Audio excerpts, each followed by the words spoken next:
you have to do a self-assessment. You have to interrogate the biases and the stereotypical beliefs that you have about other people who may not be from the same culture, who may not be from the same race, who may not share the same sexual orientation or gender identity as you share.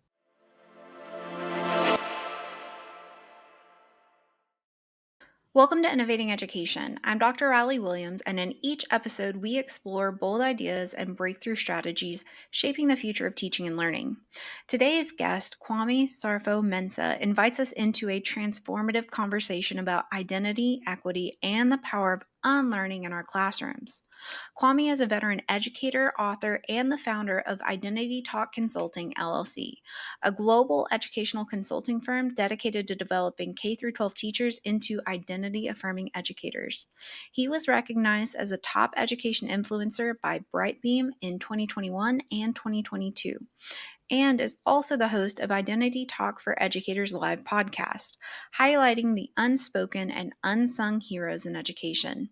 His latest book, Learning to Relearn, Supporting Identity in a Culturally Affirming Classroom, challenges educators to embark on a journey of unlearning and relearning to better support the diverse identities of their students. Kwame, welcome to the show. Thank you, Riley. It's great to be here. Well, for those who may not be familiar with your work, could you share a bit about your journey into education and what led you to focus on identity and culturally affirming practices? Sure, I'll give the abridged version because I really want to get to the conversation. So, as Riley mentioned, I'm Kwame Sarfo Mensa, and I have been in education for the past 18 years, primarily as a middle school math teacher, which I did for the first 10 years of this journey. And since 2019, I've been abroad with my family across 3 countries, working as a freelance education consultant through my firm, Identity-Talk Consulting, which is focused around 3 pillars: identity-affirming education, culture responsive teaching, as well as anti-bias and anti-racist practices. So, why identity?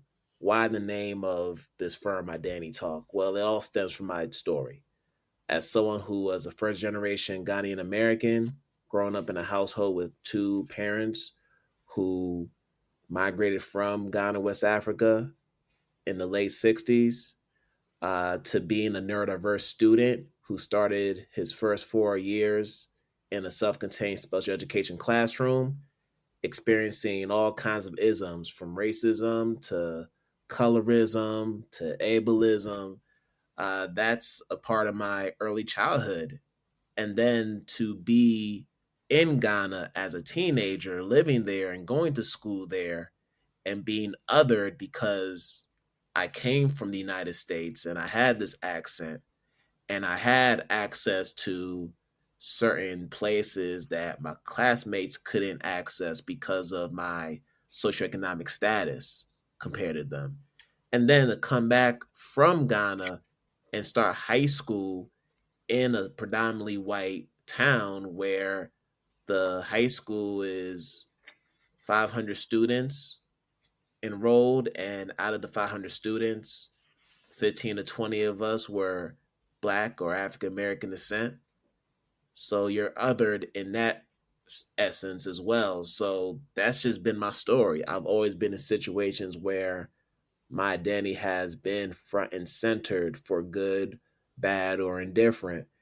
And the motivation for me to want to talk about this is because now that I'm in the international school realm, you have lots of students like myself who come with all these intersecting identities, and they're trying to make sense of who they are as they're moving from country to country every few years.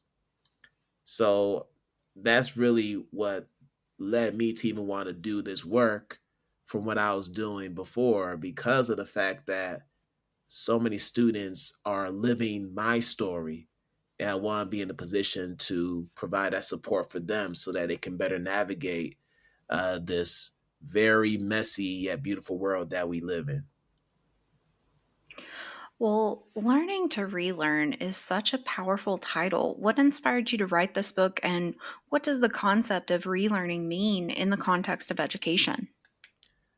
So I think when we look at the education context, there are a lot of things that we take at face value that we don't bother to interrogate because that's what we saw our teachers do when we were growing up. That's what we saw other professionals do within the realm when we were growing up. So we never took it as, all right, this is something that is not right. We saw everybody else doing the same thing, so we just assumed that this was the thing to do. So when I first became an educator, I thought it was the norm to work 50 to 60 to 70 hours every week and not have a life because I saw my other colleagues who are veteran teachers 15, 20, 25 years in doing the same exact thing. So I just assumed that this was what you were supposed to do, and if you were somebody that was clocking out right when the kids left, then you're just not working hard enough. So over time, I had to relearn that this was a false narrative and that it's all right to clock out when the kids clock out, especially if you've done the work efficiently during the hours you're contracted to work. You can go ahead and leave. And now, being a father of two sons, I can't be in school all day. I can't be working all day. I got to get home at some point to be able to spend time with them. So that's where the relearning starts in that context. And there are other examples too, just the things that I mentioned earlier before we asked this question. Uh, what does it mean to be Ghanaian, right? If you're not able to speak your parents' home language, does it mean that you're not Ghanaian? If you didn't live in Ghana for a majority of your life, does that make you less Ghanaian than someone who did do that? So having to interrogate that part of my cultural identity and have to prove to people time and time again, yes, I'm Ghanaian. Yes, I'm proud of who I am. I mean, you see the flag right behind you. So that's all the proof you need to know about my Ghanaian part of my heritage. Also, being a father, more specifically, yeah, being a father.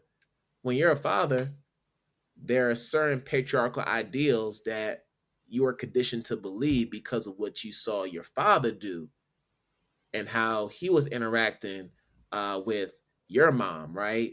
So I saw my dad as somebody who was the financial breadwinner. He wasn't doing a lot of domestic responsibilities. My mom was doing that on top of working a graveyard shift job at Bank of America. I saw that all throughout my childhood, and I thought it was normal.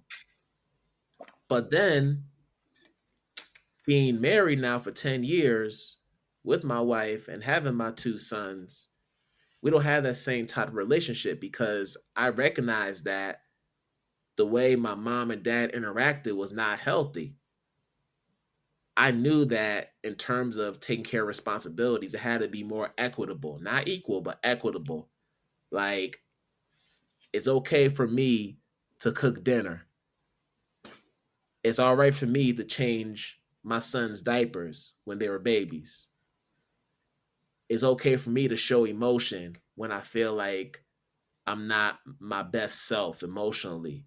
I should have an outlet to be able to do that freely and transparently without criticism, without this perception of being soft.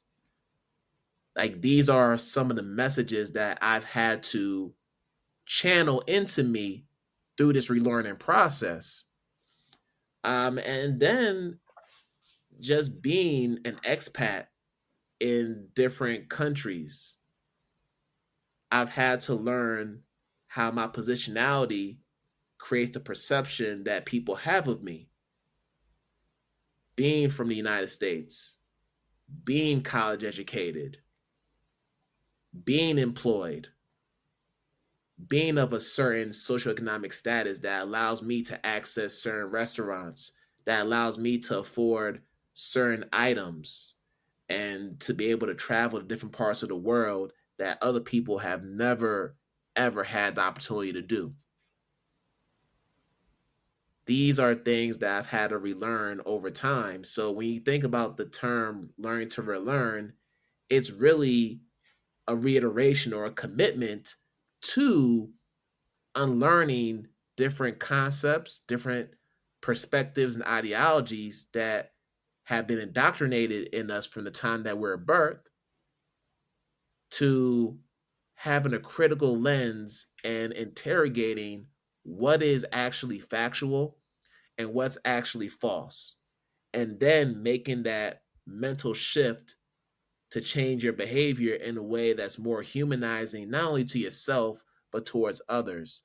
And that's the essence of learn to relearn, particularly for teachers who do get a copy of this book. Because if you do get a copy of this book, you recognize the need to center humanity in your classroom and to go by it in a way that is that does express humility and also curiosity about other people and where they come from and how they express themselves in different spaces. Not to ask for too many spoilers, but can you give us a few strategies that you recommend for our educators beginning this unlearning process? Yeah, I could give a few. So the first thing is to do a self assessment. You have to do a self assessment of yourself. You have to interrogate the biases and the stereotypical beliefs that you have about other people who may not be from the same culture, who may not be from the same race, who may not share the same sexual orientation or gender identity as you share, right? You have to figure out where these thoughts are coming from. How did you get to a place where you've taken these thoughts at face value and believe them to be true? Where does that come from? So that's the first thing, is understanding that part, and then understanding how these ideas that you've developed over time inform the way that you go about your work as a teacher and more generally as an educator. How does that impact the way that you interact with students, particularly those who may not be from the same background as you? How do you interact with your colleagues? How do you look at curriculum? How do you go about doing these different things that we take for granted as teachers on a daily basis? That's the first step. Now, once you've done that, now you're in a position where you're able to learn about other cultures and figure out, hmm, let me dig into this further. This doesn't seem right. This doesn't sound right. Let me ask somebody who's actually from that background, from that community, and can speak to the things that are being said about their community in a way that is authentic, in a way that is accurate, not just contemporarily, but also historically. Because we also know that people have twisted history in order to fit an agenda that aligns with how they think. We see news outlets and other media companies do it all the time, which is part of the issues that we're still experiencing in our society. So, being able to develop a critical lens to where your default is to interrogate what's being told to you, what's in a newspaper, what's being said through a television or a computer screen, having the lens to say, okay, let me just confirm if what's being said here, if this message that I'm seeing here is actually true. Or are there some parts of it that have been tweaked or fabricated in order to fit a narrative or agenda? So, those are just a couple things to think about as you are going through this process of unlearning. I thought you had a really great example about questioning things that you see on the media as far as a culturally affirming practice. Can you provide us another example of a culturally affirming practice that teachers can implement to support the diverse student identities effectively? Sure. Here's an easy one. Well, one that should be easy for people to embrace, and that's getting students' names correctly, particularly their pronunciations. Taking the time to learn how to say your students' names, both their first and their last name. If you have to get an index card and write their names out along with their phonetical spelling, do that. Practice it in front of your mirror. Do it as many times as necessary until you get it right. And if you do mess up on that name, apologize to that student and ask for them to pronounce it to you again so you can continue to get better at this. But that should not be something that's prolonged. Try to get it right within a month of knowing the student. If you're still trying to figure out how to pronounce somebody's name and we're in March and school started in August or September, that's a problem. And that's going to be a problem for that student because they're going to feel a certain way about you. And they're going to wonder, how's it that we've been together for 6 months and you still can't say my name? They're You're a going to lot feel a more certain way. generous than I am. Honestly, I would say you have to learn it within a week. Even better. Even better. We'll say this within a week, but there's a 3 week grace period. How about that? That sounds fair. But I'm with you. A so week let's it should be sufficient amount of time. so let's talk about the intersectionality in the classroom. How can educators better understand and support the intersectional identities of their students to foster a more inclusive learning environment? I mean, it goes back to something that we talk about all the time as educators. When we start a new school year, what do we always tell educators to do, particularly our teachers in the classroom? You got students who are new in your classroom. You don't know anything about these students. You have to build the relationships with the students. You got to get to know these students. And it's not just something that you do during the first couple of weeks of the school year. You are doing this throughout the course of the year. You're making efforts to strengthen your relationships with these students. You're trying to build trust because, in the end, if we're going to look at it from a customer service standpoint, these students are our customers. We're trying to sell them a product.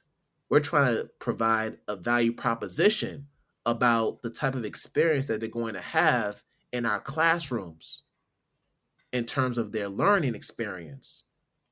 In order for us to do that, part of the work that has to happen is us taking the time to learn about students outside the classroom, learn about their pastimes, learn about their culture, learn about the languages that they speak, learn about the things that are most important to them. Because when we're able to bring all those pieces to the table, it makes for a healthy learning ecosystem. So we got to get to know these students, and we have to be in a position where if we don't know something about a student or where they come from or other identity markers that they share, let's be inquisitive enough to ask the questions. Let's research. Let's learn what that is. It goes beyond hanging up a flag of where these students are from, like the different flags that represent their ethnicities and nationalities. It goes beyond that. It's about taking the time to sit down and really dig deep and get to know these students. And when you do that in a way that's with fidelity, in a way that's genuine, in a way that's empathetic, students know when you're being real. And they also know when you're being full of you know what. So be sure that when you are having these engagements, you're doing it with an open heart and you're doing it with the intention of building a relationship that's going to be sustainable well beyond the time that they spend in your classroom that 1 year. For me, I think it's greeting people at the door. I think that's one of the best ways to kind of show your interest in someone and say hello, good morning, or good afternoon, and how has your day been going? That part too. So, what advice do you have for our school leaders who are aiming to empower their teachers to embrace culturally responsive teaching and identity affirming practices? For our school leaders, for our principals, for our vice principals, for our deans, you have to model these behaviors if you expect your teachers to do those behaviors within their respective classrooms. You can't enforce an expectation and place it upon your teachers and staff members if you yourself haven't embodied that in your practice. And teachers know, just like students know when teachers are full of you know what, teachers know when leaders are full of you know what. So, as a leader, you got to take the lead. You have to model what it means to have critical empathy, what it means to be humble, what it means to be inquisitive, what it means to be forgiving when you have imposed harm, not just on students, but also on other staff members who are working under you and for you and with you. You have to model those situations and those behaviors so that the teachers can see, oh, you're actually walking the walk. You're really about what you say you're about. We can trust you. We can ride behind your leadership and do what we need to do to make this school a better place, a healthier place, a safe place for our students and others. So it's imperative for school leaders to embody that. I know the book is focused on teachers and what they do in the classrooms, but I can't tell you how many school leaders have also purchased copies of the book just for themselves because a lot of the strategies that I share in the book are strategies that they can also use in their capacity as school leaders. So I want to make sure that I'm very clear when I say that. So, what's one key takeaway that you hope educators walk away with from today's conversation? One thing that I hope educators walk away with is the fact that this identity forming work is something that is collective work. It's collaborative. You can't do it by yourself. You need people. You need community in order to ensure that we are creating an ecosystem where all the parts within it are working together and in harmony. In order to ensure that it happens, you need people in their positions to ensure that their areas are working the way that they should in order to make everything else work. So that's the thing that I'm going to say. And also, you're going to continue to make mistakes. What's most important is how do you respond when you make the mistakes?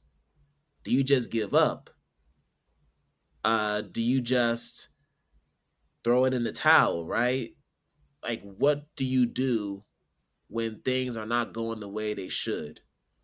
Do you take the time to reflect and figure out, all right, what can I do tomorrow that I didn't do today?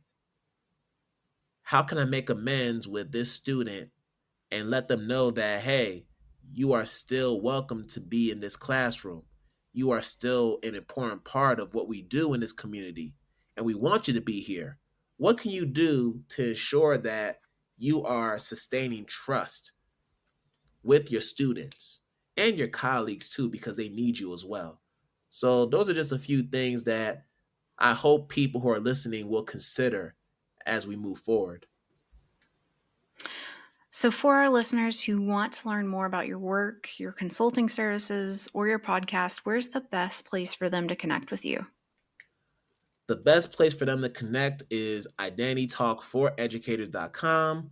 Over there, you'll be able to have access to pretty much everything about myself and Identity Talk, from the podcast to the different services that we do provide for schools and other organizations who are compassionate, who are committed to doing identity affirming work. And also, you'll be able to learn more about some of the other programming that we do provide to educators across the globe. So, Identity Talk for educators.com. And then also make sure you get a copy of Learn to Relearn. Add that to your library. It is in stores or any bookshop or online platform that sells books. So make sure you get a copy of that today. Kwame, thank you so much for sharing your insights with us and, for the transformative work that you're doing to relearn education.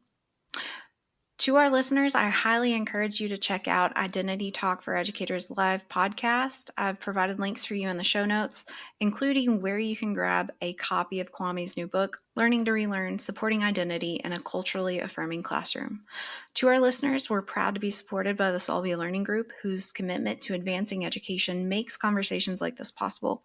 So if today's episode sparked ideas or helped reframe your thinking, please be sure to subscribe, leave us a review, and share it with a colleague. Until next time, keep innovating, keep inspiring, and keep making a difference.